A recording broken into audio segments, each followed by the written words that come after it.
ভূপেন দা actually কি আছিলে আহি মঞ্জু আজি কি গচিপ কোৱা মোৰ বহুত ধুনীয়া ধুনীয়া এক্সপিৰিয়েঞ্চ আছে এইবোৰ চব ক'ব নোৱাৰি তেওঁ কয় যে মোক কয় কি হাৰ্মলেছ গচিপ কৰিলে স্বাস্থ্য ভালে থাকে মানুহবোৰৰ মনবোৰ ফূৰ্তিত থাকে খালি নিজে ফূৰ্তি পাইছোঁ ৰামদেও নিজৰ কাহিনী হেমেন দা ভূপেন দাই কল্পনা সিহঁতে ইমান নিজৰ কাহিনী ক'ব প্ৰাইভেট কাহিনী পাগল হৈ যাবা শুনিলে মই জুবিনক ফোন কৰিলেতো নধৰে বাৰু ঠিক আছে তেতিয়া মই এবাৰ নিজে গৈছোঁ এতিয়া মোৰে গায়ে কাপোৰ লৈ শুই আছে মই এই জুবিন উঠা বাগৰ দিয়ে কৈছে নাই মই মানে কাপোৰখন তাক এনেকৈ দাঙি পেলাই মই বোলা বোলা এনেকৈ মই ক'ব খোজোঁ তাৰপিছতে কৈছে নকৰিবচোন আপুনি নকৰিবচোন এনেকৈ কয় খুব মৰমৰ মানে নিজৰ ল'ৰাক যেনেকৈ কওঁ সিও তেনেকুৱা আৰু মানে মই চলচ্চিত্ৰ নিৰ্মাতা হ'ম বুলি মই কেতিয়াও ভবা নাছিলোঁ মোৰ দুখ লাগে যে মই ট্ৰাই কৰোঁ মই এতিয়াও কবিতা লিখিবলৈ ট্ৰাই কৰোঁ মোৰ খুব পেশ্যন আছিলে মোৰ প্ৰথম ভাল পোৱা কাম আছিলে কিন্তু চামহাও মোৰ কবিতাবোৰ মানে মই ভবা ধৰণে নহয় নাৰীবাদত বিশ্বাস নকৰোঁ ঠিক আছে মোক নাৰীবাদী বুলি তোমালোকে নক'বা যিমানেই মানে শিক্ষিত যিমানেই ব্ৰড মাইণ্ডেড যিমানেই মানে মই ক'ব খুজিছোঁ অৱস্থাপন্ন হাজবেণ্ড নহওক কিয় কোনো পুৰুষে কিন্তু ভাৰতীয় পুৰুষে এটলিষ্ট মোৰ লগত নিশ্চয় যিসকল দৰ্শকে চাই আছে বহুত পুৰুষেও একমত হ'ব যে সেইটো সঁচা কথা ক'ৰবাত নহয় ক'ৰবাত তেওঁলোকে এটা অস্বস্তি অনুভৱ কৰে কয়াদ উপন্যাসখন সৰু উপন্যাসিকা নভেলেট যেতিয়া মই লিখিলোঁ চিত্ৰনাট্য লিখা আৰম্ভ কৰিলোঁ তেতিয়া মোৰ মনত লাগিলে যে মই কিয় এইখন অসমীয়াত মই কৰিম অসমীয়া এক্টৰ লৈ যদি মই কৰোঁ মিচিঙত কথা তো নোৱাৰিব ক'বলৈ অসমীয়াত ক'ব চ' আই ডিচাইডেড যে নাই মই মিচিঙত বনাম আমাৰ চিনেমা কেইখনত উত্তৰ পূৰ্বাঞ্চলৰ এখন সঁচা ছবি তাত তাৰমানে প্ৰতিফলন হৈছিলে মানে কয়াত চাই তেওঁ ইমানেই অভিভূত কনচুল জেনেৰেল যি নাছিলে তেওঁ কৈছে যে মই ভাবিবই নোৱাৰোঁ যে ইণ্ডিয়াত এনেকুৱা কালাৰ আছে নমস্কাৰ দ্য বেকবেঞ্চাৰ্ছৰ অন্য এটা খণ্ডলৈ আপোনালোকক স্বাগতম জনাইছোঁ আজি আমি কথা পাতিম অসমৰ এগৰাকী বিশিষ্ট চলচ্চিত্ৰ পৰিচালক আপোনালোকে ইতিমধ্যে থাম্বনেল আৰু প্ৰিকেপ দেখি হয়তো গম পাইছে আমি কাৰ লগত কথা পাতিম আৰু মই হয়তো শব্দটো এইটো কাৰণে প্ৰয়োগ কৰিছোঁ যিগৰাকী চলচ্চিত্ৰ পৰিচালকে 9টাকৈ ৰাষ্ট্ৰীয় বঁটাৰ অসমলৈ গৌৰৱ কঢ়িয়াই আনিছে বিভিন্ন ৰাষ্ট্ৰীয় আন্তঃৰাষ্ট্ৰীয় বঁটা আছে আমি হয়তো বঁটা গণি শেষ কৰিব নোৱাৰিম এইগৰাকী চলচ্চিত্ৰ পৰিচালকক কিন্তু এতিয়াও অসমীয়া চলচ্চিত্ৰ জগতৰ কাৰণে হওক অসমীয়া সমাজ জীৱনৰ কাৰণে হওক যিখিনি তেওঁ অৱদান যিখিনি তেওঁ সৃষ্টিৰাজি এই সৃষ্টিৰাজিখিনিৰ যিখিনি স্বীকৃতি এই স্বীকৃতিখিনি যেন এতিয়াও পোৱা নাই যেন আমি অনুভৱ কৰিছোঁ বিশেষকৈ নৱপ্ৰজন্মই এই চলচ্চিত্ৰ পৰিচালকগৰাকী জনাৰ প্ৰয়োজন আছে বুলি আমি ভাবিছোঁ আমাৰ মাজত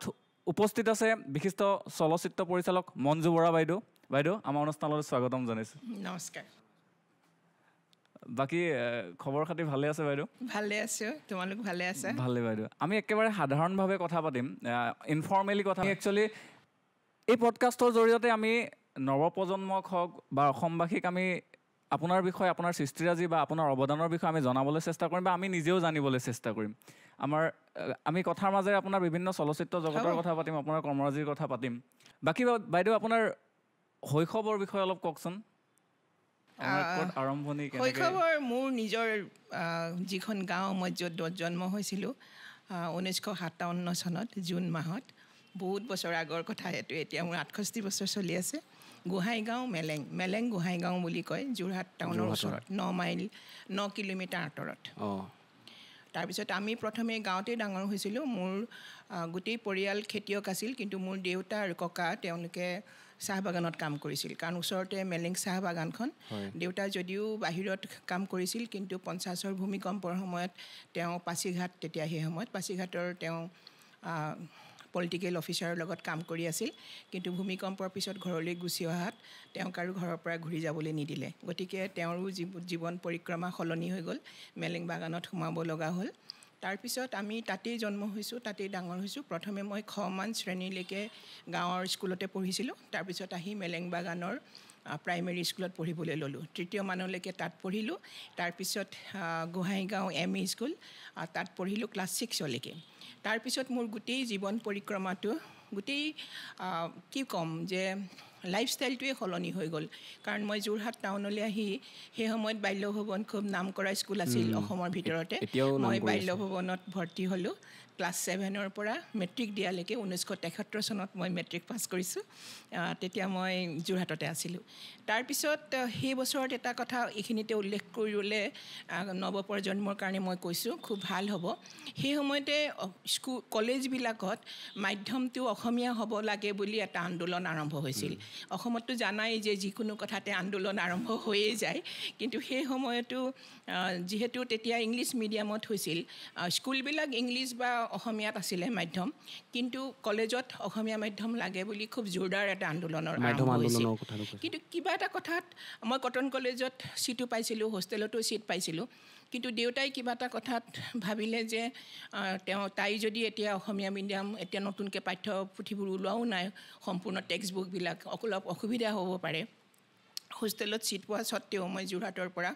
মোক শ্বিলঙলৈ পঠাই দিলে তো শ্বিলঙত সেই সময়ত লেডিকিন কলেজ তো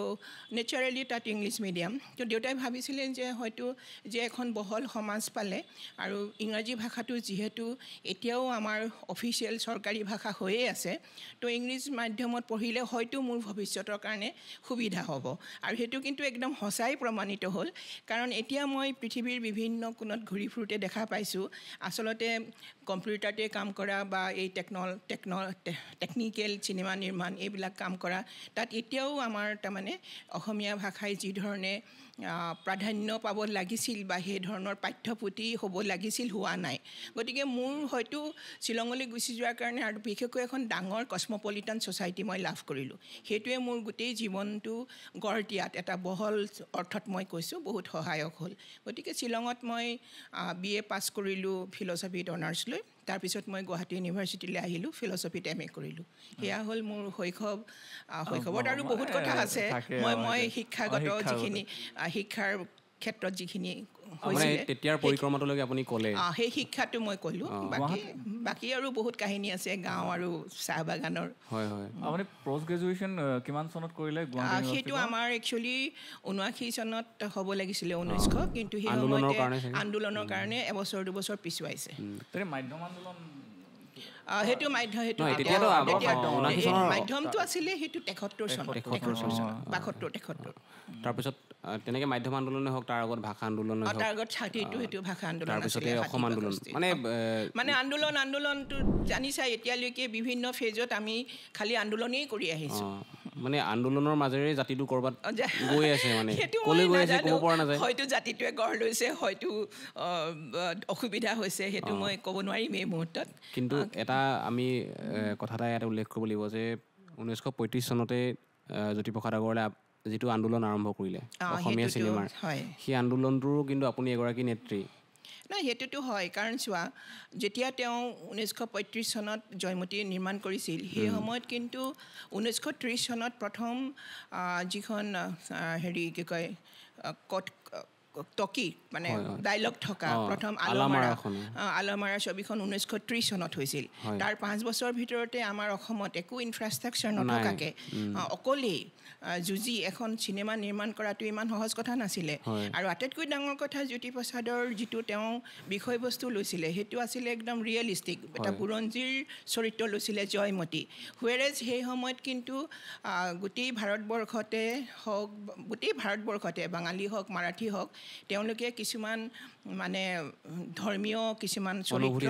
আৰু পাৰ্চী কিছুমান নাটকৰ আধাৰত চিনেমা নিৰ্মাণ কৰিছিল চব মাইথলজিকেল বা এনেকুৱা ধৰণৰ ৰিয়েল কেৰেক্টাৰ লৈ বুৰঞ্জীৰ এটা সঁচা কেৰেক্টাৰ লৈ চিনেমা বনোৱাৰ প্ৰথম নিদৰ্শন জ্যোতিপ্ৰসাদ আগৰৱালা আপোনাৰ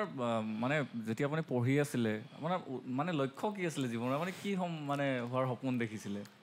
মানে আৰু আপোনাৰ তোমালোকে এতিয়া মানে ৰচনা এই যে সুধে যে সৰু ৰচনা তোমাৰ কি হবি এতিয়া এনেকুৱা ধৰণৰ হ'ল আৰু মই এইটো কাৰণে সুধিছোঁ আৰু সেইটো সময়ত ইমান ষ্ট্ৰাগল মানে চলচ্চিত্ৰ জগতত বিশেষকৈ যিটো সময়ত আপুনি প্ৰথম কথা মই ক'বই লাগিব যে মই চলচ্চিত্ৰ নিৰ্মাতা হ'ম বুলি মই কেতিয়াও ভবা নাছিলোঁ প্ৰথম কথা দ্বিতীয় কথা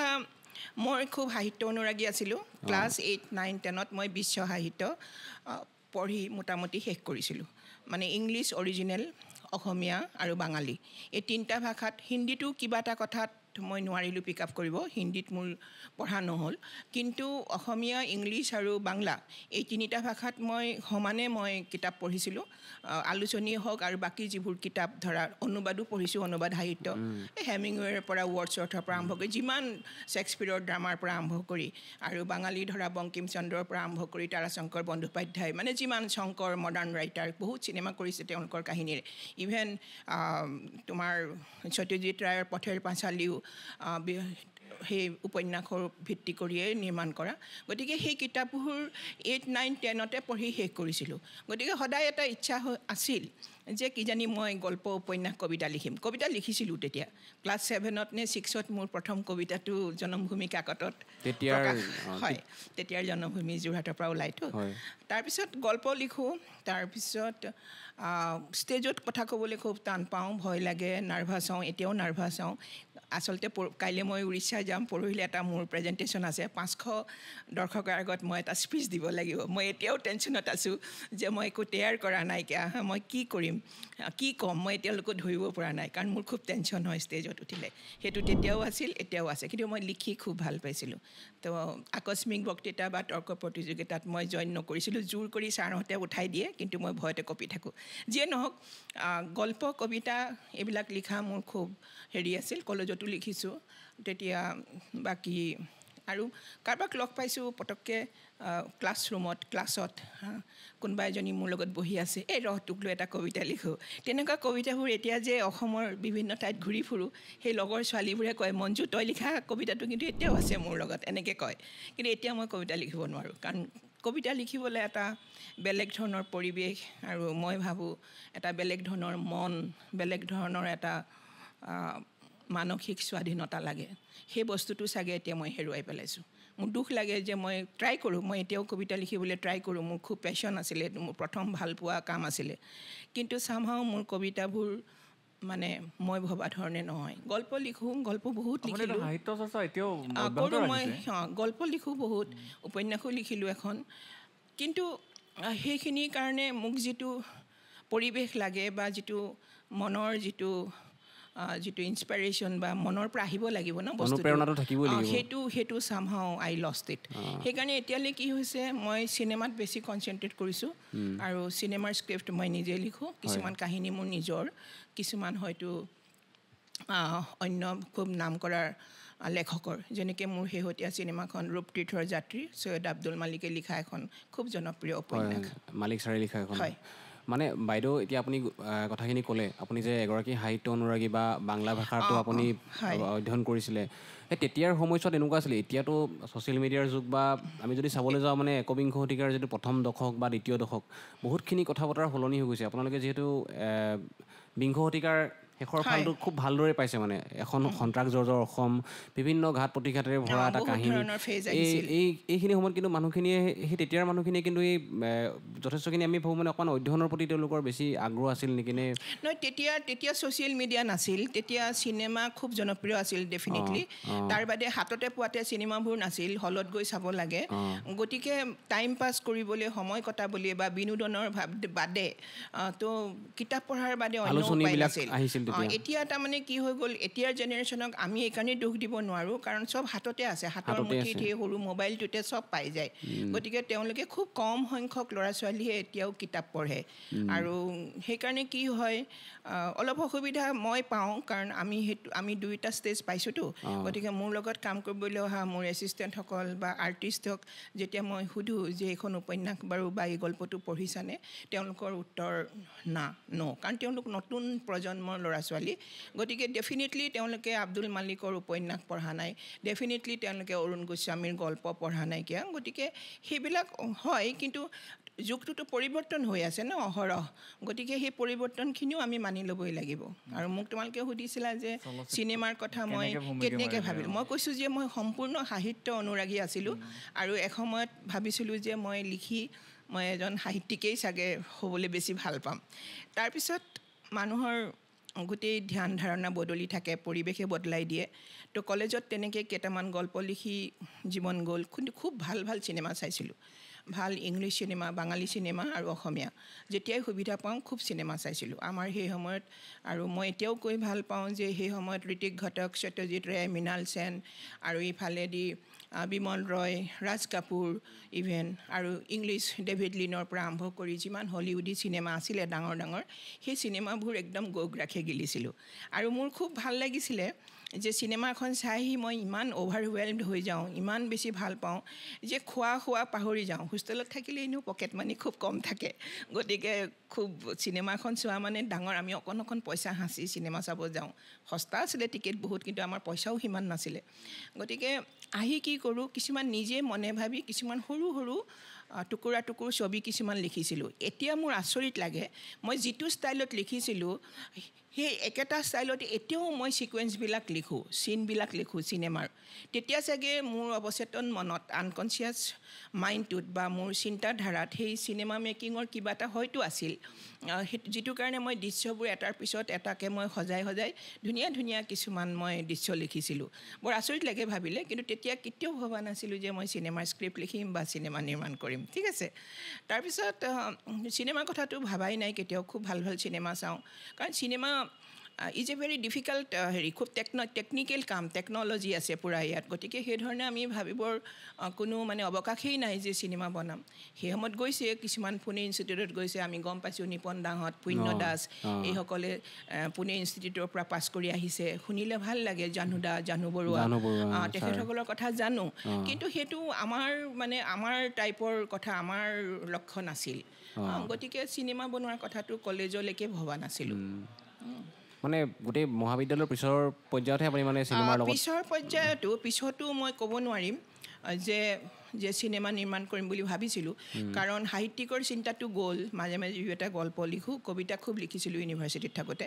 ৱালপেপাৰ আছিল আমাৰ, এখন নিজেও চলাইছিলোঁ। গতিকে ৱালপেপাৰত এটা কবিতা ওলালে সেইদিনা বৰ ভাল লাগে। তো চিনেমাৰ কথাটো তেতিয়াও ভবা নাই। তাৰমানে কি হ'ল, সেই সময়তে মই মোৰ গৃহস্থ, মোৰ হাজবেণ্ড, তেওঁক লগ পালোঁ, দিলীপ বৰাক। গতিকে আৰু সেই সময়ত মোৰ এটা খুব মা দেউতাৰ বিশেষকৈ ইচ্ছা আছিল যে মই এডমিনিষ্ট্ৰেটিভ ছাৰ্ভিচত মই জইন কৰিম, UPSC দিম, আৰু নোৱাৰাত হয়তো ACS দি পেলাই লোকসেৱাত, সেইটো এটা দেউতাৰ খুব ইচ্ছা আছিলে। তাৰ বহুতেই ভাবিছিলে মই চাগে সেইটো লাইনতেই যাম। তাৰপিছতে সেইটো এওঁক লগ পোৱাৰ পিছত কথাটো একেবাৰে বদলি গ'ল। গতিকে হেৰি নহ'ল,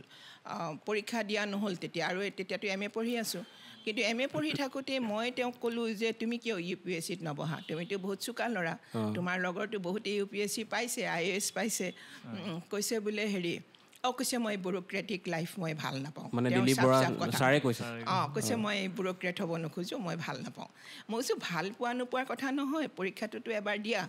অন্ততঃ, তাৰপিছত তুমি জইন কৰা নকৰা সেইটো পিছত দেখা যাব। তেতিয়া তেওঁ এটা বাৰ্গেন কৰিলে, যদি মই UPSCত বহিবই লাগে তেতিয়াহ'লে তুমি মোক এতিয়াই বিয়া কৰাব লাগিব। তাৰমানে কি হ'ল, তেওঁ ভাবিছিলে যে তেওঁ যিখিনি প্ৰিপেৰেশ্যন লাগিব, এতিয়াৰ দিনততো এইবোৰ বহুত হেৰিবিলাক আছে ন, কোচিং চেণ্টাৰবিলাক। তেতিয়াতো সেয়া নাই। তেতিয়া কোচিং চেণ্টাৰ IASৰ আমি জানিছিলোঁ যে UPSCৰ এলাহাবাদ ইউনিভাৰ্চিটিত আছে, দিল্লীত আছে। তো তেওঁলোকেতো এতিয়া পঢ়ি আছে, চাকৰি কৰি আছে, এখন ঘৰ চলাই থাকে তেওঁৰ চাকৰিৰ দৰমহাৰে। গতিকে সেই ধৰণৰ এজন ল'ৰাই গৈ বাহিৰত এলাহাবাদ বা দিল্লীত গৈ কোচিং ল'ব নোৱাৰে। গতিকে কিন্তু মই কৈছোঁ তোমাকতো কোচিঙৰ দৰকাৰ নাই, তুমি ইমান ইণ্টেলিজেণ্ট ল'ৰা, চোকা ল'ৰা। গতিকে ইতিমধ্যে তেওঁ MA ফাৰ্ষ্ট ক্লাছ ফাৰ্ষ্ট হৈছে গুৱাহাটী ইউনিভাৰ্চিটিৰ পৰা ইকনমিক্সত। কটনতো তেওঁ BAত ফাৰ্ষ্ট ক্লাছ ছেকেণ্ড পজিশ্যন পাইছিলে বোধ কৰোঁ। গতিকে তেওঁৰতো খুবেই ভাল একাডেমিক কেৰিয়াৰ, মানে ৰেকৰ্ড। তাৰপিছত তেতিয়া ক'লে ঠিক আছে। তাৰপিছতে ঘৰলৈ গ'ল, মা দেউতাক ক'লে। ইতিমধ্যে মা দেউতাই গম পাইছে যে মোৰ লগত তেওঁৰ বন্ধুত্ব হৈছে আৰু আমি বিয়া কৰাম। তাৰপিছতে দেউতাই বিশেষকৈ ক'লে নাই, এতিয়াতো তাই MA পাছ কৰাই নাই, তাইতো বহুত আৰু পঢ়িবলৈ আছে, পৰীক্ষা দিবলৈ আছে, তাই কেৰিয়াৰ একো হোৱাই নাই। মা আৰু মোৰ খুব ইম'চনেল, মায়ে কান্দা কটা লাগিলে, নাই এতিয়াই তাই বিয়া হোৱাটো সম্ভৱ নহয়, তাই প্ৰথমতে MA পাছ কৰিব। মই তেতিয়া ফাইনেল ইয়েৰ। তাৰপিছতে তাই হেৰি কৰিব, পঢ়া হিচাপত 2 বছৰ। আপোনালোকে কলেজত লগ পাইছিলে? ন ইউনিভাৰ্চিটিত। তেওঁ তাৰমানে এবছৰ MA গেপ দিব লগা হ'ল, তেওঁ চাকৰিত জইন কৰিলে, তেওঁ ইউনিয়ন বেংকত প্ৰবেশ্যনাৰ অফিচাৰ হিচাপে। সেইকাৰণে তেওঁ এবছৰ দি তেওঁ ফাইনেল দিবলৈ প্ৰাইভেটকৈ আকৌ আহিলে। তেতিয়া মই ইউনিভাৰ্চিটিত লগ পাইছোঁ। কম বয়সতে চাকৰি পাইছিলে মানে? He was the youngest probationary officer in Union Bank of India. মানে আটাইতকৈ সৰু হিষ্ট্ৰীত আৰু মানে সেইটো ডাঙৰ কথা কিন্তু সেইটো হয় তাৰপিছতে ঘৰত তেতিয়া ক'লে যে নাই মই যদি UPSC দিব লাগে তেতিয়াহ'লেতো মোক ভাত পানী ৰান্ধি মেছ কৰি থাকে তেতিয়া পঢ়া শুনা খোৱা বোৱা দিগদাৰ হ'ব ৰাতি দিনে পঢ়িব লাগিব চাকৰিও কৰিব লাগিব গতিকে মঞ্জু থাকিলে সুবিধা হ'ব আমাৰ মা দেউতা খুব চিম্পুল মানুহ ভাবিলে যে ল'ৰাজনে যেতিয়া কৈছে ঠিক আছে মোৰ পৰীক্ষাও পিছুৱাইছে দেৰি হ'ব গতিকে ঠিক আছে বিয়াখন হৈ গ'ল আৰু ইমান মানে এটা মানে আজিৰ দিনত এইবিলাক কথা ভাবিবই নোৱাৰি মানে তেতিয়াৰ দিনত ইমান সৰল আছিল তেতিয়া এটা কি হৈছে ঘটনা বিয়াখনটো হৈ গ'ল কিন্তু বিয়াৰ পিছত মহিলাৰ মানে ছোৱালীবিলাকৰ কি অৱস্থা হয় সেইটো কিন্তু বহুত ইম্পৰ্টেণ্ট কথা আজি মানে এইবোৰ সৰু সৰু কথা কৈ হয়তো শুনি কাৰোবাৰ ভাল লাগিছে কিন্তু সেই ভাল লগা কথাবোৰৰ আঁৰত বহুত কিছুমান কৰুণ কাহিনী থাকে ঠিক আছে বিবাহ বোলা শব্দটো বহুত জটিল কিন্তু বহুত কিছুমান দুখ লগা বহুত কিছুমান মানে কি ক'ম মই ত্যাগ নকওঁ মই একো ত্যাগ কৰা নাই কাৰণ ত্যাগ কৰা হ'লে তোমালোকে মোক আহি আজি ইয়াত ইণ্টাৰভিউ ল'বলৈও নাহিলাহেঁতেন মই ঘৰতে সহধৰ্মিনী হৈ বা হাউচ ৱাইফ হৈ ঘৰতে বহি থাকিলোঁ হয় গতিকে মই ডেফিনেটলি মই ত্যাগ একো কৰা নাই কিন্তু ত্যাগ নকৰিলেও বিয়াৰ লগে লগে ফেমিলিটো ধৰি ৰখাৰ লগে লগে পেৰেলেলি সমান্তৰালভাৱে এটা মানে প্ৰফেশ্যনেল লাইফ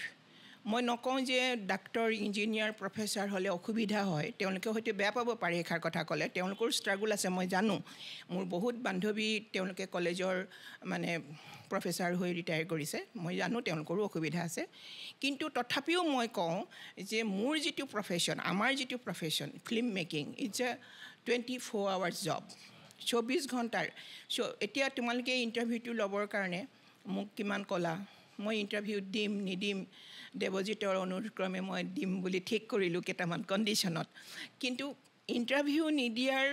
কাৰণ একো নাই কাৰণ হৈছে টাইম মেনেজমেণ্ট অ'কে আজি দেওবাৰ যদি দেওবাৰে মই সাধাৰণতে অফিচলৈ নাহোঁ এইটো মোৰ অফিচ মই দেওবাৰে অফিচলৈ নাহোঁ আৰু দেওবাৰে মই ঘৰুৱা কাম মই এনেও কৰোঁ কিন্তু দেওবাৰে ফুল টাইম দিওঁ আৰু গোটেই ৰন্ধা বঢ়াৰ পৰা আৰম্ভ কৰি আজি যদি মই হঠাৎ 11টা বজাত তোমালোকৰ তালৈ গুচি যাওঁ বা 10টা বজাত দিনত মোৰ গৃহস্থক কোনে ভাত পানী দিব মোৰ দুটাকৈ কুকুৰ আছে সিহঁতক কোনে খুৱাব ইত্যাদি ইত্যাদি আলহী দুলহী আহে তেওঁলোকক চাহ কোনে দিব এইবিলাক বহুত ধৰণৰ কিছুমান মানে পৰিৱেশৰ সৃষ্টি হয় যিটো কাৰণে যিমানেই পুৰুষ এইখিনিত আকৌ নাভাবিবা মই নাৰীবাদত বিশ্বাস নকৰোঁ ঠিক আছে মোক নাৰীবাদী বুলি তোমালোকে নক'বা যিমানেই মানে শিক্ষিত যিমানেই ব্ৰড মাইণ্ডেড যিমানেই মানে মই ক'ব খুজিছোঁ অৱস্থাপন্ন হাজবেণ্ড নহওক কিয় যেতিয়া তেওঁৰ পত্নীয়ে এটা বিশেষ প্ৰফেশ্যনত নামে আৰু সেই প্ৰফেশ্যনটোত সেই পত্নীগৰাকী যেতিয়া খুব ব্যস্ত হৈ যায় হয়তো তেওঁতকৈও বেছি ব্যস্ত হৈ যায় কোনো পুৰুষে কিন্তু ভাৰতীয় পুৰুষে এটলিষ্ট মোৰ লগত নিশ্চয় যিসকল দৰ্শকে চাই আছে বহুত পুৰুষেও একমত হ'ব যে সেইটো সঁচা কথা ক'ৰবাত নহয় ক'ৰবাত তেওঁলোকে এটা অস্বস্তি অনুভৱ কৰে ঠিক আছে আৰু সেই যাতে অস্বস্তিটোৰ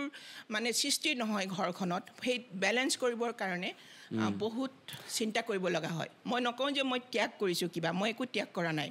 মই আজি আবেলি আহিছোঁ মোৰ একো অসুবিধা হোৱা নাই মই ধুনীয়াকৈ লাঞ্চ বনাই মেলি খুৱাই মেলি ল'ৰাজনক কৈ আহিছোঁ চাহটো এইটো দিবি ফ্ৰিজত এইটো বস্তু আছে এইটো গৰম কৰিবি চাহকাপ দিবি সেইখিনি মই পূৰা অৰ্গেনাইজ কৰি থৈ আহিছোঁ কিন্তু পুৰুষ এজনে যেতিয়া তেওঁৰ পত্নীক এৰি থৈ পেলাই ঘূৰি ফুৰে তেতিয়াতো পত্নীয়ে কি খাইছে তেওঁৰ অসুখে নেকি তেওঁ ল'ৰা ছোৱালীক পঢ়াব পাৰিছেনে নাই ইত্যাদি কথাটো চিন্তা নকৰে কাৰণ তেওঁলোকে ধৰিয়ে লোৱা হয় কাৰণ আমাৰ এটিটিউডটো তেনেকুৱা আমাৰ সমাজখনৰ এটিটিউড ইজ ডেট যিহেতু ধৰিয়ে লয় যে ঘৰত মা আছে ঘৰত মোৰ পত্নী আছে গতিকে এইখিনি চম্ভালি ল'ব তেওঁ যেতিয়া মোৰ হাজবেণ্ড যেতিয়া এমাহৰ কাৰণে ক'ৰবাত গুচি যায় তেওঁ 15 মাহ পুলিচ ট্ৰেইনিঙত আছিলে 15 মাহ 9 মাহ মোৰ ছোৱালীজনী হৈছিলে 9 মাহত তেওঁ গুচি গৈছে তাৰপিছত মই সেই ছোৱালীজনীক মোৰ মা দেউতাৰ লগত থাকি ডাঙৰ কৰিছিলোঁ তো 15 মাহ মই অকলে আছোঁ মোৰ হাতত একো পইচা নাই জিৰ' বেলেঞ্চ জিৰ' বেংকত একো পইচা নাই মোৰ তাৰপিছতে মোৰ শহুৰ দেউতাই থৈ গৈছিলে কৈছে তুমি কাৰ্বি আংলঙত পেপাৰ এখনো নাপায় হাওৰা ঘাটত তুমি কেনেকৈ অকণমানি কেঁচুৱাজনী লৈ থাকিবা তুমি মাৰ ঘৰলৈ গুচি যোৱা সেইবুলি তেখেত বহুত উদাৰ মনৰ বহুত প্ৰগ্ৰেছিভ শিক্ষক আছিল বহুত মানে বুজি পাইছিল তো মোক কৈছে যে ইয়াত কষ্ট কৰি থাকিব নালাগে তুমি গৈ মই তোমাক মা দেউতাৰ ঘৰত যোৰহাটত থৈ আহোঁ তোমাৰ সুবিধা হ'ব মই হ'ব আপুনি যি ভাল দেখে কাৰণ তেতিয়া মই ক'ব নোৱাৰোঁ যে মই গুচি যাওঁ মই তেনেকুৱা ছোৱালীও নহয় যে মই শহুৰ শাহুক উপেক্ষা কৰি মই নিজৰ মাৰ ঘৰলৈ গুচি যাম মই আনকি বিয়াৰ পিছৰ প্ৰথমটো বহাগ বিহুটো মই মা দেউতাৰ ঘৰলৈ যোৱা নাছিলোঁ কাৰণ এওঁ যাব নোৱাৰে মোক চবেই ওচৰ চুবুৰীয়াই সুধিছে কি হ'ল প্ৰথম বিহু বিয়াৰ পিছত তুমি কি মাৰ ঘৰলৈ নোযোৱা মই কৈছোঁ নাই ইয়াতেতো চব ল'ৰা ছোৱালীবোৰ আছে মোৰ দেৱৰ ননদ আছে মোৰ হাজবেণ্ড আছে মই ইয়াতে বিহু পাতিম গতিকে সেই ধৰণৰ মনোবৃত্তিৰ মানুহ এজনীয়ে এওঁ ট্ৰেইনিঙত গ'ল বুলিয়ে মই মাৰ ঘৰলৈ গুচি যাব নোৱাৰোঁ কিন্তু তেওঁ মোক গৈ স্কুল শিক্ষক খেতিয়ক বহুত মই MA পাছ কৰোঁতে গোটেই হাওৰাঘাটৰ মানে সৰু টাউন অকণমানি গোটেইবিলাকক মিঠাই খুৱাইছিল মোৰ বোৱাৰী আজি MA পাছ কৰিলে তেওঁ তেনেকুৱা আছিল ঠিক আছে তো তেনেকুৱা এজন মানুহে কিবা এটা চিন্তা কৰি মোক যোৰহাটত নি থৈ আহিলে 70 টকা দি আহিছে মোৰ হাতত তেতিয়াৰ 70 টকাটো আছিলে কিন্তু এমাহ কিমান দিন যাব সেইটো হয় মোৰ দেউতাই ইতিমধ্যে ৰিটায়াৰ কৰিছে মোৰ ছোৱালীক গাখীৰ খুৱাব লাগে মোৰ ছোৱালীক বেবী ফুড খুৱাব লাগে তাৰ কাৰণে দেউতাই জিমখানা ক্লাবত এটা ষ্ট'ৰত এটা টেম্পৰৰী জব লৈ সেইখিনি পইচা অকল মোৰ আৰু মোৰ ছোৱালীজনীৰ কাৰণে তেওঁ সেইটো কাৰণে কাম কৰিছিলে ঠিক আছে তো এইখিনি যে মই ক'লোঁ কথাখিনি যে সেই সময়ত যেতিয়া মোৰ হাজবেণ্ডজন বা মোৰ ছোৱালীজনীৰ দেউতাক যেতিয়া ট্ৰেইনিঙত 15 মাহ গুচি গৈছে তেতিয়াতো সমাজৰ কোনেও ভবা নাই যে এই মহিলাজনীৰ কি হ'ব এতিয়া বাচ্চাটোৰ কি হ'ব আমি ইমান চহকী মানুহ নহয় যে আমাৰ চলি থাকিব হয় এনেকুৱা নহয় আমাৰ মোৰ দেৱৰ আছে ননদ আছে সিহঁতক পঢ়ুৱাব লাগে সিহঁতক পঢ়াৰ খৰচ দিব লাগে মোৰ শহুৰ তেখেত এজন প্ৰাইমেৰী স্কুলৰ শিক্ষক খেতি মাটি অজস্ৰ আছে খোৱা বোৱাত কোনো কষ্ট নাই কিন্তু পইচাটো ক'ত কেছটো ক'ত গতিকে সেই সময়ত উপায় নাই কিন্তু মোৰ এটা সপোন যে এওঁ UPSC পাব মই ভাবিছিলোঁ তেওঁ ফৰেন ছাৰ্ভিচ পাব অলপ দেশ বিদেশ ঘূৰিবলৈ পাম ময়ো পত্নীৰ সুবাদত সেইটো খুব মানে এটা সপোন আছিল আৰু গোটেই পৃথিৱীখন ঘূৰা এতিয়া অৱশ্যে তেওঁ ফৰেন ছাৰ্ভিচ নাপালেও পৃথিৱী ঘূৰিলোঁ আৰু এখন নে দুখন কাণ্ট্ৰি বাকী আছে প্ৰায় পৃথিৱী ঘূৰিলে আৰু প্ৰায় ঘূৰিলোঁ আৰু 70% ঘূৰিলোঁ আৰু এতিয়া অলপ বাকী আছে আৰু কেইটামান আৰু এটা প্ৰশ্ন বাইদেউ হয়তো মই ভুল কোৱা নাই আপোনাৰ বৈভৱখন প্ৰথম চলচ্চিত্ৰ আছিলে নেকি বৈভৱখন স্বাধীনভাৱে কৰা প্ৰথম কিন্তু তাৰ আগতে সপোন বুলি এখন কৰিছিলোঁ সেইখন কিমান চনত কৰিছিলে বৈভৱখন 1996 চনত সপোন কৰিছিলোঁ মই প্ৰডিউচাৰ আছিলোঁ হাফ আৰু এছিষ্টেণ্ট আছিলোঁ তাৰপিছতে আপোনাৰ বৈভৱখন 1999 চনত আহিছিলে নহয় জানো আমি জন্ম হৈছোঁ মানে এইটো মাতৃৰ গৰ্ভত থাকোঁতে আপোনাৰ আৰু ইণ্টাৰেষ্টিংলি এই আপোনাৰ বৈভৱখনে ৰাষ্ট্ৰীয় চলচ্চিত্ৰ মহোৎসৱত বঁটা পাবলৈ সক্ষম হৈছিলে দৰ্শকসকলে নাজানে যদি জনাই থওঁ যে স্বাধীনভাৱে কৰা প্ৰথমখন চলচ্চিত্ৰ বৈভৱে কিন্তু ৰাষ্ট্ৰীয় চলচ্চিত্ৰ বঁটা পাবলৈ সক্ষম হৈছিলে মানে এই জাৰ্ণিটোৰ কথা কওকচোন আপোনাৰ প্ৰথম স্বাধীনভাৱে কৰা বৈভৱখনৰ ওপৰত কিহৰ ওপৰত আছিলে ষ্ট্ৰাগল কেনেকৈ হৈছিলে আচলতে এই মিডিয়ামটোত এই মাধ্যমটোত মই 1990 চনত আহিছিলোঁ তেতিয়া এখন পথৰুঘাটে ৰিঙাই বুলি এখন খুব ভাল বুৰঞ্জীমূলক পথৰুঘাটৰ সেই কৃষক ৰণৰ ওপৰত এখন চিৰিয়েল বনাইছিলে ৰাজেন ৰাজখোৱাই ঠিক আছে তেতিয়া আমি গুৱাহাটীতে আছিলোঁ তো ৰাজেন ৰাজখোৱাৰ সংস্পৰ্শলৈ অহাৰ পিছত তেওঁৰ ষ্টুডিঅ'ত গৈ মই মাজে মাজে চাইছিলোঁ কামখিনি কৰা দেখি এনেকুৱা লাগিছিল তেওঁলোকে যিটো ধৰণে যিটো কেপাচিটিত কাম কৰিছে মোৰ এনেকুৱা লাগিছিল এইবিলাক কাম দেখোন ময়ো কৰিব পাৰোঁ কিয় নকৰোঁ কিন্তু মোৰ তেতিয়া ল'ৰাটো জাষ্ট জন্ম হৈছে দেই 3-4 মাহ হৈছে মোৰ ল'ৰাটো 1990 চনত সি জন্ম তাৰপিছতে মোৰ হাজবেণ্ডেও খুব এনকাৰেজ কৰিলে যে যোৱাচোন যোৱা তুমি অলপ কামকে শিকা ঘৰতেনো কি বহি থাকা চ' হি এনকাৰেজড মি গতিকে ৰাজেনকো ক'লে যে তুমি তাইক লৈ যাবাচোন মঞ্জুক মাতিবা তাই অলপ শিকক কাম তাৰপিছতে মই অলপ টেট ইত্যাদি অলপ হাত ফুৰাই পেলাই অকণমান তাত ইন হ'লোঁ এজ আৰ্ট ডাইৰেক্টৰ এছিষ্টেণ্ট সেনেকৈ তাৰপিছতে কি হ'ল সেই যে আৰম্ভ হ'ল মোৰ মানে মনটো হেৰি হৈ থাকে যে আকৌ মই এইটো মিডিয়ামত কেতিয়া আহিবলৈ পাম খুব মন যায় কামটো কৰিবলৈ কেমেৰাৰ মাধ্যমত তাৰপিছতে আমি দিল্লীলৈ গুচি গ'লোঁ 1990 চনতে তাৰপিছতে তাত গৈ থাকোঁতে কেইবছৰমানৰ পিছত 2-3 বছৰৰ পিছত ৰাজেন ৰাজখোৱাৰ লগত কমিউনিকেশ্যন আছিলেই তেওঁ ক'লে যে ফোন কৰি যে এনেকৈ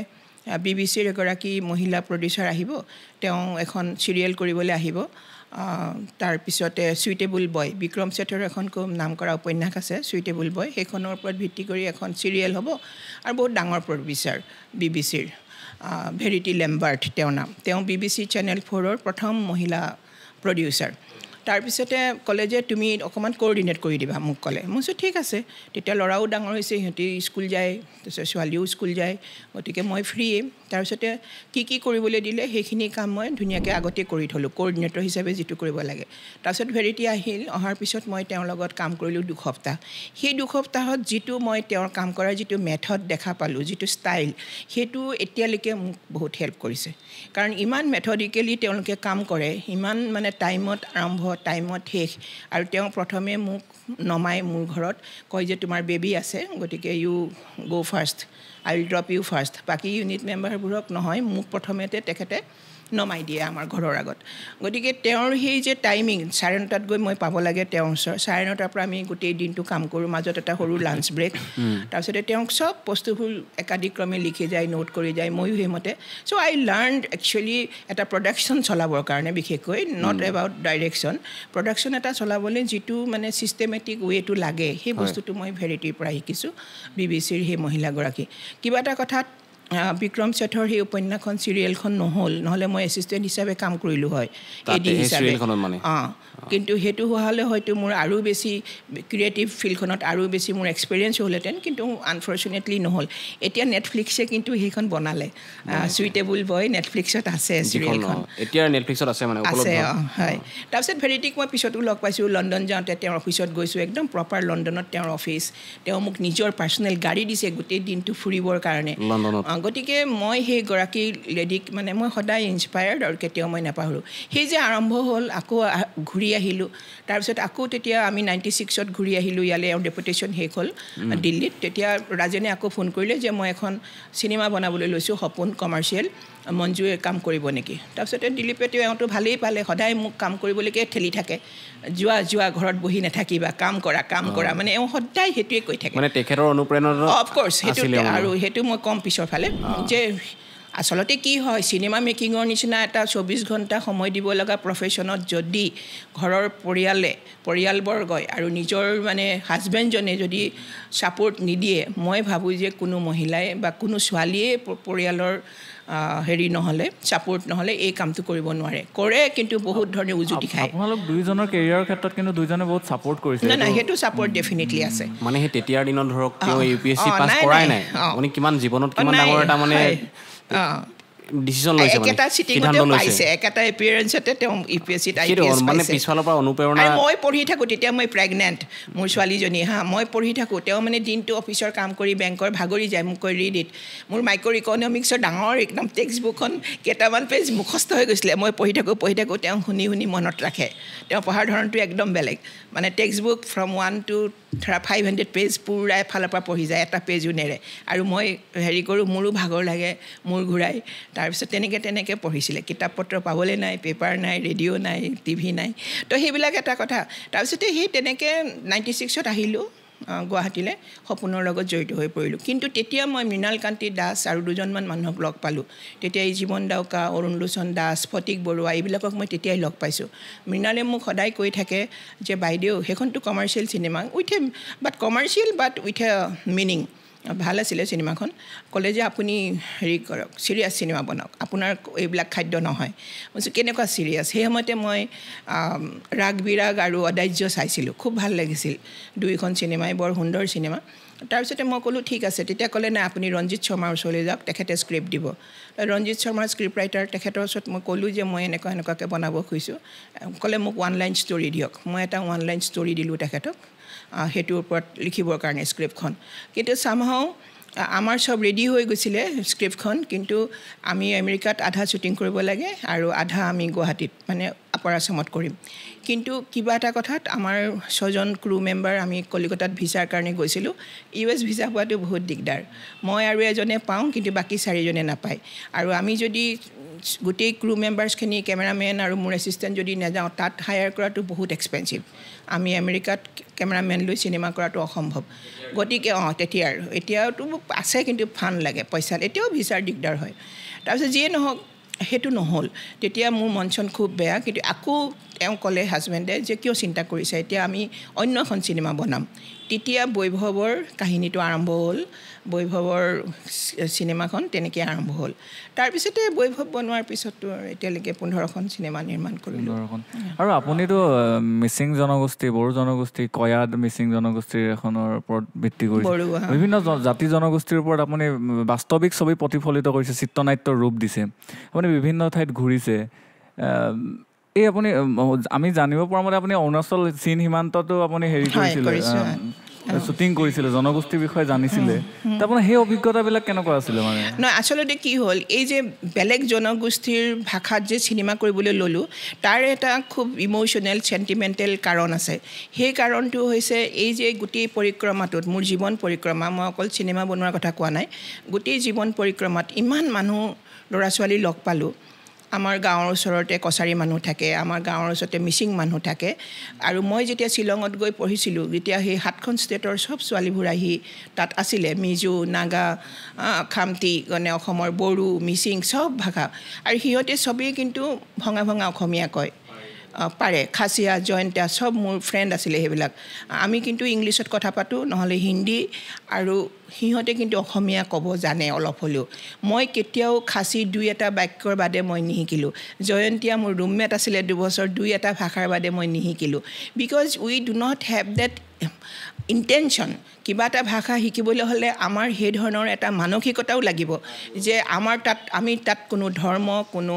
ভাষা কোনো আমাৰ পোছাক পৰিচ্ছদৰ আমাৰ কোনো ধৰণৰ পাৰ্থক্য নাছিল আমি সবেই এক কেতিয়াবা মই মেখেলা চাদৰ পিন্ধিছোঁ কেতিয়াবা এটা লং স্কাৰ্ট পিন্ধিছোঁ কেতিয়াবা মই বেলেগ এটা এটায়াৰ পিন্ধিছোঁ বা পাহাৰী লুঙি সেইবিলাক ৰেপাৰবিলাক পিন্ধিছোঁ আমাৰ কোনো সেই ভাৱটো নাছিলে যে এওঁ খ্ৰীষ্টিয়ান এওঁ মুছলমান এওঁ হিন্দু এওঁ বুদ্ধিষ্ট কিন্তু মই গোটেইকেইটা ধৰ্মীয় আৰু জনগোষ্ঠীৰ ল'ৰা ছোৱালীৰ লগত মই ডাঙৰ হৈছোঁ তেতিয়া এটা কথা এতিয়া যেতিয়া চিনেমা বনাবলৈ আহিলোঁ তেতিয়াও মই বহু ঠাই ঘূৰি ফুৰোঁ বড়ো গাঁওবিলাকত যেতিয়া যাওঁ মোৰ খুব ভাল লাগে বড়ো গাঁওবিলাক আই লাইক পাৰ্চনেলি ছ' মাছ কাৰণ সেই গাঁওবিলাক অত্যন্ত পৰিষ্কাৰ পৰিচ্ছন্ন কাৰণ আমি যেতিয়া শ্বুটিং কৰিবলৈ যাওঁ বহুত ধৰণৰ অসুবিধা হয় টয়লেটত যোৱা মুখ হাতকেইটা ধোৱা কিন্তু লেতেৰা হ'লে অলপ অসুবিধা কাৰণ এতিয়া লাইফষ্টাইল বদলি গৈছে সেইটো উপায় নাই সেইটো মানে একেবাৰে উপায় নাই এইটো কোনেও শুনি বেয়া পাব নালাগে কিন্তু এটা পটককৈ ৱাছৰুমলৈ যাবলৈ হ'লে আমি অকণমান মিনিমাম মানে চাফ চিকুণতাখিনি বিচাৰোঁ কিন্তু সেইটো কোনোবা এটা মই কাৰো নাম নলওঁ কিন্তু কিছুমান জনগোষ্ঠী বা আমাৰ সমাজত সেই বস্তুটো বৰ অভাৱ চেনিটেশ্যনটো খুব কম ফ'ল' কৰা হয় কিন্তু সেই ফালৰ পৰা বড়ো গাঁওবিলাকত I am so' happy two চে মই খুব মানে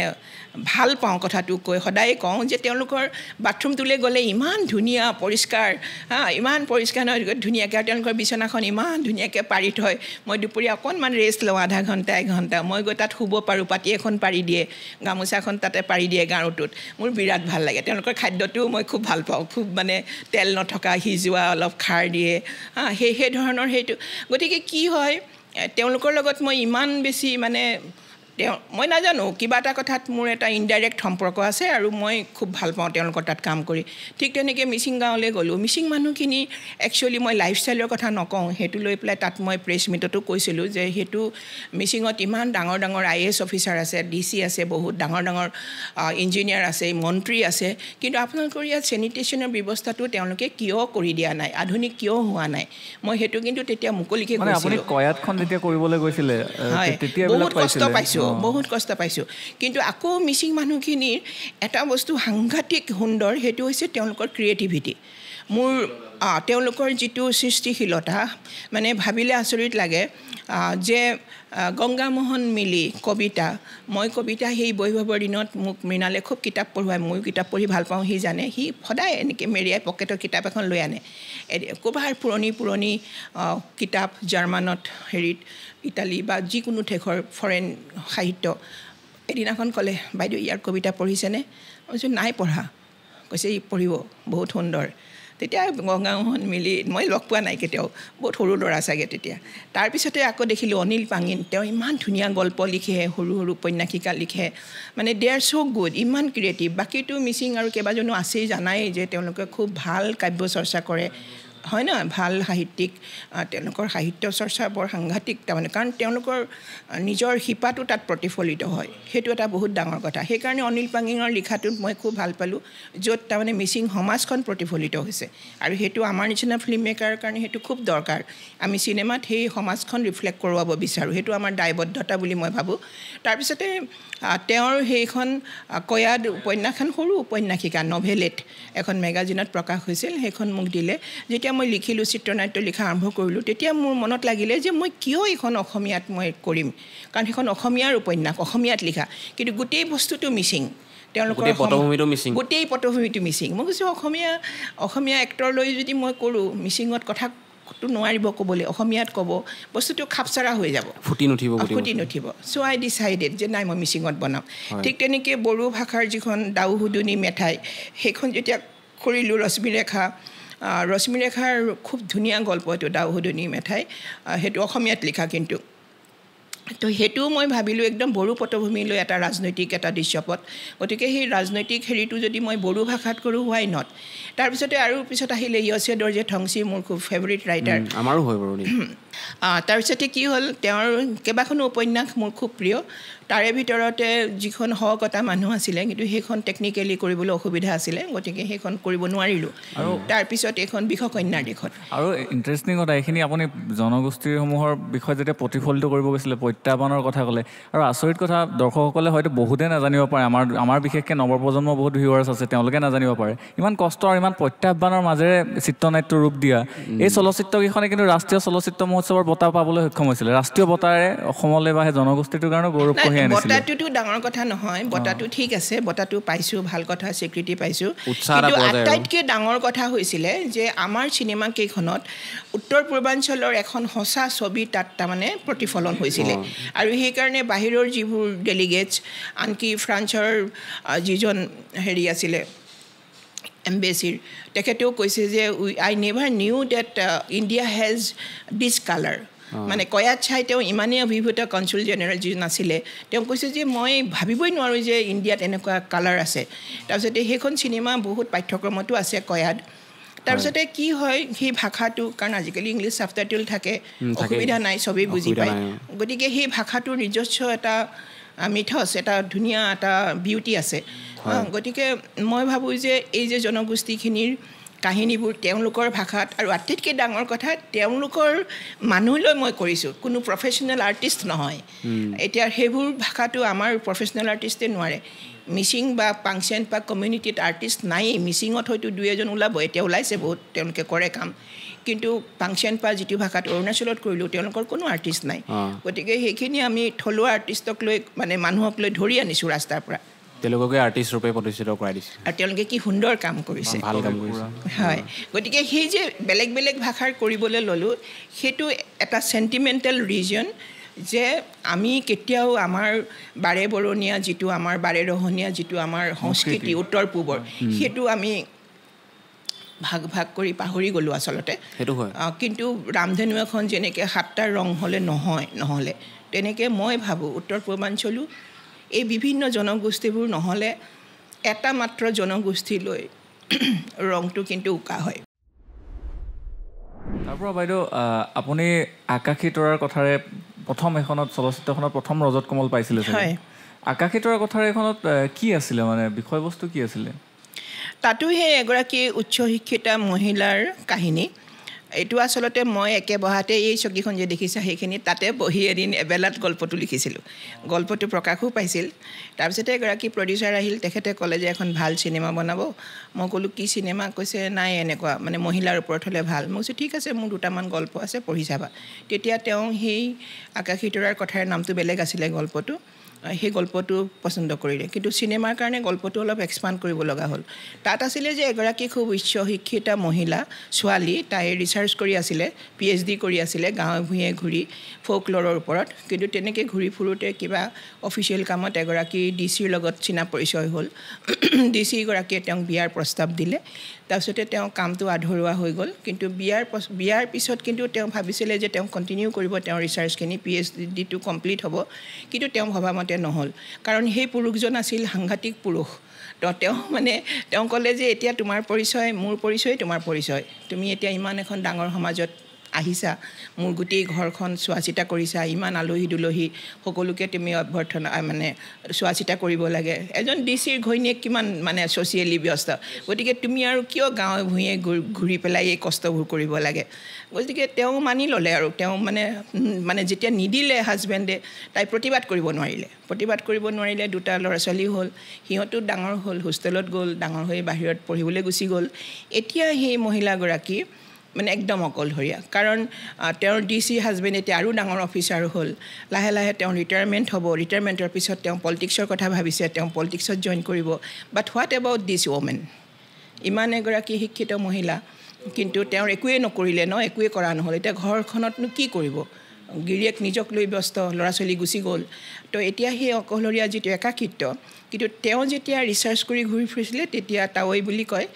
মানে দেউতাকৰ বন্ধু সখী যে থাকে বিয়াৰ সেই মানুহজনে তাৰমানে তাইক লৈ ফুৰিছিলে গাঁৱৰ বিভিন্ন ঠাইত তাৰপিছত এদিন তাই খবৰ পালে যে সেই তাৱৈ খুব অসুস্থ গুৱাহাটীত চিকিৎসাৰ কাৰণে আহিব তেতিয়া তেওঁ গিৰিয়েকক ক'লে যে এনেকৈ তাৱৈ চিনি পায়তো তেওঁৰ লগত ৰিচাৰ্চ কৰিছিলে তেওঁৰ মানে তেওঁৰ এটেণ্ডেণ্ট আছিলে কৈছে যে তাৱৈ আহিছে গতিকে আমি অকণমান চোৱা চিতা কৰিব লাগিব তেতিয়া মানে একদম গিৰিয়েকে সাংঘাতিক মানে গালি পাৰিলে আৰু গালি পৰাৰ লগে লগে তেওঁ এটা শ্বক পালে মেণ্টেল ষ্ট্ৰ'ক হ'ল চ' তেওঁ হস্পিটেলত হেৰি আছে মানে চি ডাইড আল্টিমেটলি চাওঁতে লাগিছে কিন্তু এইটো আমাৰ অসমীয়া চলচ্চিত্ৰ জগতৰ উত্থান যথেষ্ট ঘটিছে কিন্তু এতিয়াও এইটো ক্ষেত্ৰত আমাৰ চলচ্চিত্ৰবিলাকক মানে সহজে উপলব্ধ নহয় মানে সহজে মানে কি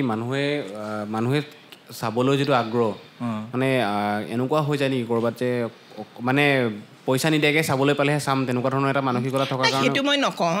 সেইটো নিজৰ ৰুচিৰ কথা কিন্তু এতিয়া তাৰমানে তেতিয়া যেতিয়া আমাৰ সেইবোৰ চিনেমা ৰিলিজ দিলে মানুহ নাহে চবেই ভাবে যে এইবোৰ চিৰিয়াছ চিনেমা গতিকে কোনেও পইচা আৰু সময় খৰচ নকৰে তাৰপিছত এতিয়া OTT প্লেটফৰ্মবোৰ হ'ল সেইটো এটা চিনেমাবোৰ মানুহে চায় কিন্তু OTT প্লেটফৰ্ম বুলি ক'লেও দুটা কথা আহে হয় এতিয়া নেটফ্লিক্স জাতীয় OTT পাবলৈ হ'লে তোমাৰ বহুত কষ্ট কৰিব লাগে আৰু চিনেমাখন এটা লেভেলত আহিবই লাগিব সেইটো এটা কথা সাবজেক্ট ওয়াইজ মেকিং ওয়াইজ আৰু ইয়াত তাৰমানে টেকনিকেল বহুত সিহঁতৰ ডিমাণ্ড আছে গতিকে বেছিকৈ তাৰমানে কি হয় আৰু আমাৰ নিজৰ যিহেতু এটা OTT প্লেটফৰ্ম নাই খুলিছিলে বহুত ল'ৰা ছোৱালীয়ে খুলিছে নিজাকে OTT প্লেটফৰ্ম তেনেকুৱা আছে কিন্তু পইচাটো একেবাৰে সামান্য কাৰণ তেওঁলোকেই পইচা নাপায় এটা ক্লিক কৰি 7 টকা 8 টকা 40 টকা তাৰপিছত কিমান আহে গতিকে ময়ো দিছোঁ মোৰ চিনেমা দিছিলোঁ কিন্তু একো কামত নাহিলে গতিকে মোৰ চিনেমা আছিলে দুখনমান MOBI যিটো OTT প্লেটফৰ্ম সেইটো খুব প্ৰেষ্টিজিয়াছ প্লেটফৰ্ম কিন্তু তাতো পইচা অলপ কম দিয়ে কিন্তু এটলিষ্ট তাৰ কাৰণে মোৰ অলপমান ৱৰ্ল্ড ভিউৱাৰ্ছ পালোঁ তেওঁলোকৰ মই মেইল চেল পাইছোঁ গতিকে আমাৰ চিনেমাবোৰ হয় কি প্ৰথমৰ পৰাই মানুহে ধৰি লয় যে এখন চিনেমা চাম বা নেচাম কিন্তু এতিয়া চিনেমাৰ অৱস্থাটো ভাল এতিয়া যদি চিনেমাখন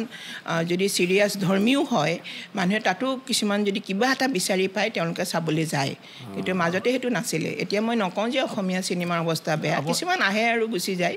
ভাল পাব্লিচিটি হ'লে এতিয়া চিনেমা চাই মানুহে আপোনাৰ এইখন এতিয়া মানে ক'ৰবাত আপুনি ভাবিছে নে ক'ৰবাত সংৰক্ষণ কৰবা সহজে সংৰক্ষণ মানে কি পাৰ্চনেল লেভেলত এতিয়া চোৱা মোৰ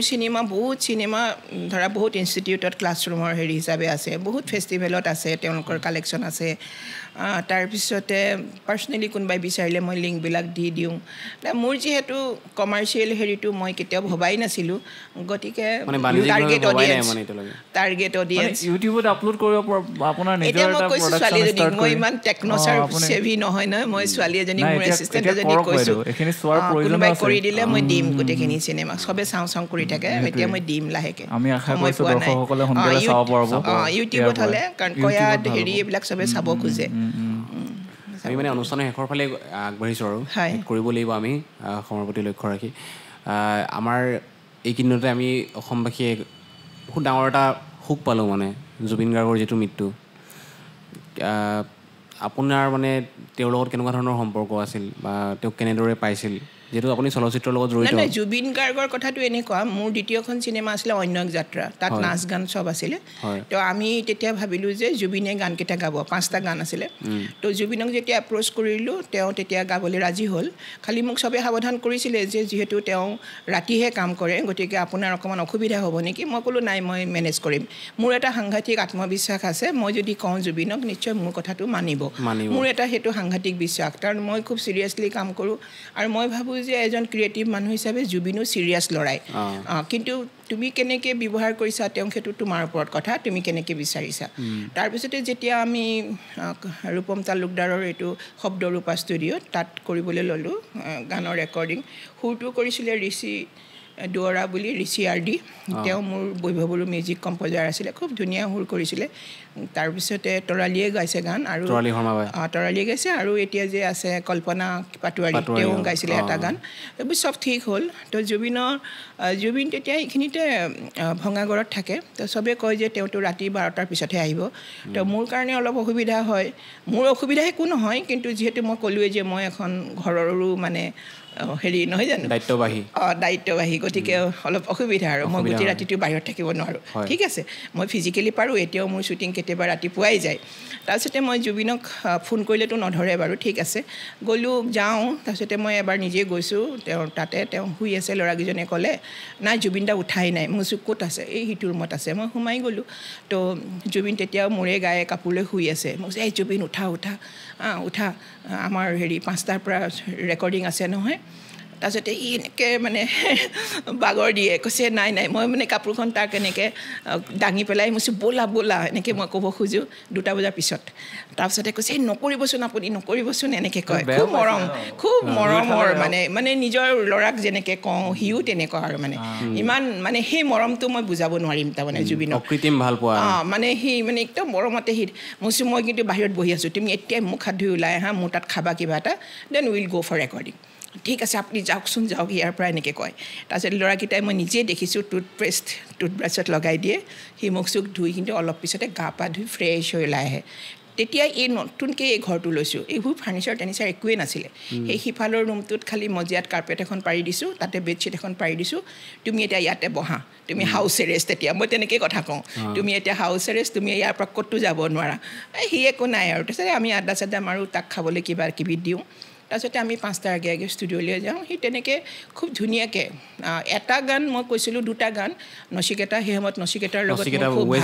ৱেষ্ট বেংগলৰ কাৰণ বৈভৱৰ কিছুমান হামিং কৰিছিলে তেওঁ মই ক'লোঁ এই 2টা নচিকেতাই গাব চাওঁ কোনকেইটা কি সুৰ চাওঁ হাৰমনিয়াম ল'লেই নহয় লৈ উঠালেই নহয় কাৰণ সুৰটোতো অলৰেডি কম্প'জ কৰা হৈ গৈছে কৈছে নাই মই গাই দিম 2টা জুবিন দাই গাব খুব ধুনীয়া গানকেইটা অন্য জাতৰ গানবোৰ ইমানেই ধুনীয়া আমি আচলতে প্ৰচাৰ ধৰ্মী নহয় যে সেইকাৰণে তোমালোকে শুনা নাই কিন্তু শুনিলে খুব ভাল পাবা এতিয়া ইউটিউবত উপলব্ধ নে আছে গানকেইটা আছে মানে সংগীত জুবিন দাই কৰা নহয় সংগীতটো হেৰি ঋষি আৰডি বুলি যোনে মোৰ বৈভৱৰ সংগীত কৰিছিলে কম্প'জ কৰিছে কিন্তু ই গাইছে লিখাটোতো দিলীপ বৰাৰ সঁচাকৈ কিন্তু আমি মানে এতিয়াও ভাবিব পৰা নাই কিন্তু মানে আমি যে তাৰপিছত জুবিনৰ লগত কিবা কিবি কথাত মইতো তেতিয়া চিৰিয়াছ ধৰ্মী চিনেমালৈ গুচি আহিলোঁ গান চান নায়েই মোৰ চিনেমাত গতিকে মিউজিকো মই বাহিৰৰ চেন্নাইৰ পৰা এজন ল'লোঁ 2খনত তাৰপিছত তৰালীয়ে কৰে মোৰ ল'ৰায়ো কৰে সেনেকৈ চিনেমা অনুযায়ী ছাবজেক্ট অনুযায়ী মই মিউজিক কম্প'জাৰ লওঁ গতিকে জুবিনৰ কথাটো নাহিলেই আৰু জুবিনক ক'ৰবাত কেতিয়াবা হঠাৎ লগ পাওঁ আহি সাবত মাৰি ধৰে ময়ো মৰম কৰোঁ সিও কৰে যিটো তাৰ ইউজুৱেল স্বভাৱ গতিকে সেই মৰম লগা ল'ৰাটোৰ এটা অঘটন ঘটিলে যিটো মানে ভাবিলে অলপ বেয়া লাগে কাৰণ কেতিয়াবা এনেকুৱা লাগে হয়তো এইটো হ'ব নালাগিছিল কিন্তু পৰিস্থিতিটো পৰিৱেশটো হয়তো তাত এনেকুৱা আছিল মৃত্যু যদিও মানে চিৰন্তন কিন্তু সেই পৰিৱেশটোৰ কথা ভাবিলে কষ্ট পাওঁ বেয়া লাগে ভূপেন হাজৰিকাদেৱৰ লগতো ঘনিষ্ঠভাৱে পাইছে আমি ঘৰুৱাভাৱে খুব ঘনিষ্ঠ আছিল আমি গচিপ কৰিছিলোঁ তেওঁৰ পৰা কেনেকুৱা ধৰণৰ অনুপ্ৰেৰণা পাইছিলে একো নাই কাৰণ আমি কেতিয়াও চিনেমাৰ কথা নাপাতিছিলোঁ আমি গানৰ কথা নাপাতিছিলোঁ মই খালি ৰান্ধো মই ৰন্ধা খাই ভাল পায় ভেজিটেৰিয়ানি হওক আৰু মাছৰ জোলখিনিয়ে হওক খুব ভাল পায় আৰু খুব ধুনীয়াকৈ খাই তৃপ্তিৰে আনকি মোৰ এখন ফটোও নাই ভূপেন দাৰ লগত আৰু আমি খুব গচিপ কৰিছিলোঁ ভাল হোৱাৰ পাছত মানে অন্তৰং মানে ইমান মানে ভাল কথা হোৱাৰ পাছত সেই সময়ত চেলফি তোলা ছ'চিয়েল মিডিয়াত ফটো এখন দিয়া এতিয়াও মই নিদিওঁ ডাঙৰ মানুহৰ লগত মানে নহয় হ'লেও ইমান এটা কথা নাই তেনেকুৱা ধুনীয়া হ'লে দিওঁ কিবা এটা কম্প'জিশ্যন বা ফটোখন ভাল হ'লে দি ভাল পাওঁ তো ভূপেন দা একচুৱেলি কি আছিলে আহি মঞ্জু আজি কি গচিপ কোৱা মোৰ বহুত ধুনীয়া ধুনীয়া এক্সপিৰিয়েঞ্চ আছে এইবোৰ চব ক'ব নোৱাৰি তাৰপিছতে গচিপ ক'বলৈ লওঁতে এদিনাখন ঘটনাই হৈ গৈছিল তেওঁ কয় যে মোক কয় কি আচলতে কি জানানে হাৰ্মলেছ গচিপ কৰিলে স্বাস্থ্য ভালে থাকে মানুহবোৰৰ মনবোৰ ফূৰ্তিত থাকে কাৰোবাৰ কথা যদি পতা যায় সেই গচিপটো খালি ডেষ্ট্ৰাকটিভ হ'ব নালাগে খালি নিজে ফূৰ্তি পাইছোঁ আমুকে কি কৰিলে তামুকে কি কৰিলে আৰু তেওঁ নিজৰ কাহিনী হেমেন্দা ভূপেন দাই কল্পনা সিহঁতে ইমান নিজৰ কাহিনী ক'ব প্ৰাইভেট কাহিনী পাগল হৈ যাবা শুনিলে চ' আমি ইমানো ইণ্টিমেট নাছিলোঁ কিন্তু যেতিয়াই লগ পাওঁ খুব ইণ্টিমেট আৰু মোৰ কামত বা তেওঁৰ কামত তেনেকুৱা ধৰণৰ কোনো ইণ্টাৰেকশ্যন হোৱা কামক লৈ মানে কেতিয়াও মানে নাই নাই আমি তেনেকুৱা ধৰণৰ আমাৰ ইণ্টাৰেকশ্যন বাইদেউ এতিয়া মানে আমি ক'লোৱে যিহেতু শেষৰ ফালে আহিছোঁ আপোনাক এটা প্ৰশ্ন আছিলে মানে আমাৰ প্ৰত্যেকৰে প্ৰশ্ন আমাৰ যিটো টীম মানে সেই টীমটোৱে প্ৰশ্ন এটা কৈছিলে মানে যে আমি যদি চাবলৈ যাওঁ অসমীয়া চিনেমাৰ ইতিহাসটো 1935 চনত আৰম্ভ হৈছিলে 1935 চনৰ জ্যোতিপ্ৰসাদ আগৰৱালাদেৱে যিখন চিনেমা কৰিলে জয়মতীৰ পৰা তাত আইদেউ সন্দিকৈ অভিনয় কৰিছিলে অভিনয় কৰাৰ কাৰণেও আমি মানে শুনিবলৈ পাইছোঁ মানে কাণে তেওঁক মানে সমাজে মানে বেলেগক মানে বঙহৰ দেউ বুলি মতাৰ কাৰণে মানে অভিনয় কৰাৰ কাৰণে সমাজে সমাজচিত্ৰ কৰিছিলে মানে তাৰ পৰৱৰ্তী পৰ্যায়ত এটা ঘাত প্ৰতিঘাত অতিক্ৰম কৰি আজিৰ দিনত মানে অসমীয়া চিনেমা ইণ্ডাষ্ট্ৰিটো বুলি কওক বা আমাৰ অসমীয়া চলচ্চিত্ৰ জগতখনে এটা পৰ্যায় পাইছেগৈ তাত আপোনালোকৰ যথেষ্ট অৰিহণা আছে গতিকে এগৰাকী মহিলা পৰিচালক হিচাপে বহুতখিনি মহিলা পৰিচালক পিছৰ পৰ্যায়ত ওলাই আহিছে ৰীমা দাস বাইদেৱে হওক বা জোনমণি খাউন বাইদেৱে হওক বা আৰু বাকী বহুতখিনি আছে আপুনি ধৰক যথেষ্ট জ্যেষ্ঠ গতিকে প্ৰত্যাহ্বানখিনিৰ কথা অকণমান কৈ যদি মানে চমুকে যে প্ৰত্যাহ্বানটো মই প্ৰথমতেই কৈছিলোঁ যে পুৰুষ প্ৰধান সমাজ এখনত ভাৰতীয় সমাজত এটা টেকনিকেল মিডিয়াম এটাত ফুল মানে 24 ঘণ্টা সময় য'ত দিব লাগে আমি যেতিয়া কাম কৰিবলৈ ওলাই যাওঁ ৰাতি দিনৰ চিন নাথাকে সেইটো এটা কাম কৰা এগৰাকী বিবাহিত মহিলাৰ কাৰণেও অসুবিধা আনকি যি বিবাহিত নহয় ছিংগুল ছোৱালী তেওঁৰ কাৰণেও দিগদাৰ কাৰণ তেওঁ যদি দিনে ৰাতিয়ে বাহিৰত কাম কৰি থাকে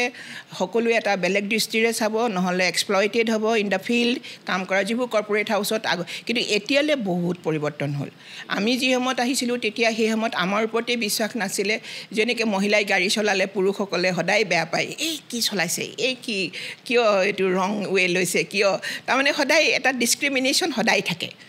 গতিকে চিনেমা হ'ল আটাইতকৈ টেকনিকেল এটা আৰ্ট মাধ্যম ৰাইট গতিকে সেইটোত যদি এগৰাকী মহিলা আহি যদি কেমেৰাৰ কথা কয় কেমেৰাৰ চাউণ্ডৰ কথা কয় এটা যদি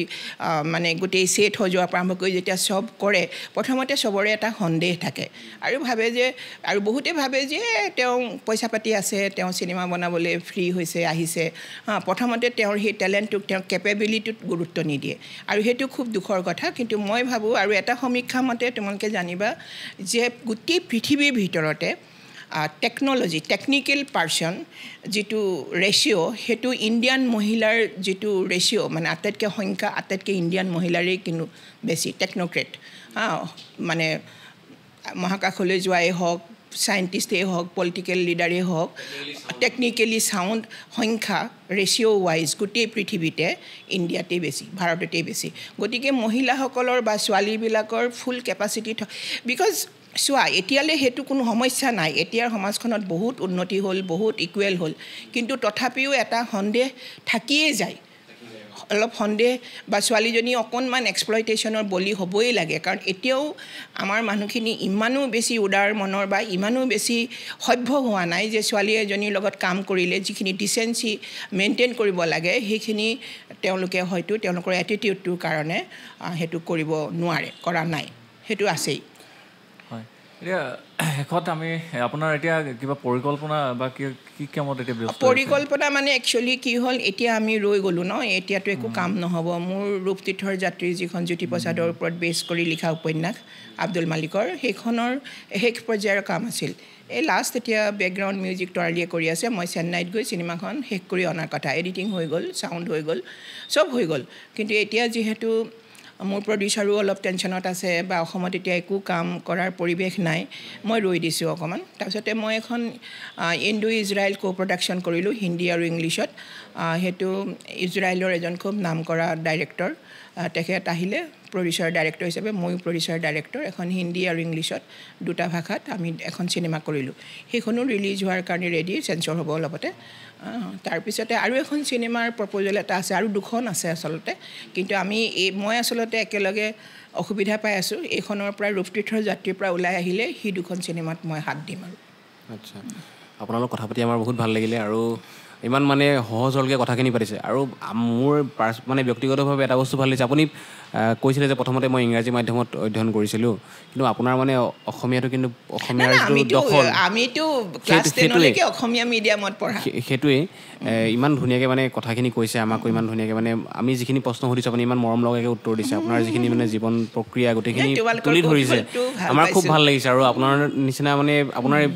সান্নিধ্য পাই আমাৰ খুব ভাল লাগিছে, হয় নাই দেৱজিৎ? মোৰো ভাল লাগিল তোমালোক অহাৰ কাৰণে। আৰু কথা পাতি থাকোঁতে মই চিৰিয়াছলি মই ক'ৰবাত হেৰাই গৈছোঁ, মানে মই যে পডকাষ্ট লৈ আছোঁ মই পাহৰি গৈছোঁ, মই অথনিও কৈছোঁ মানে আপোনাৰ যিখিনি কাহিনী এইবিলাক জানিবলৈ মানে এনেও ইচ্ছা আছিলেই, আৰু এই কাহিনীবিলাক শুনি মানে সোমাই গৈছোঁ মই।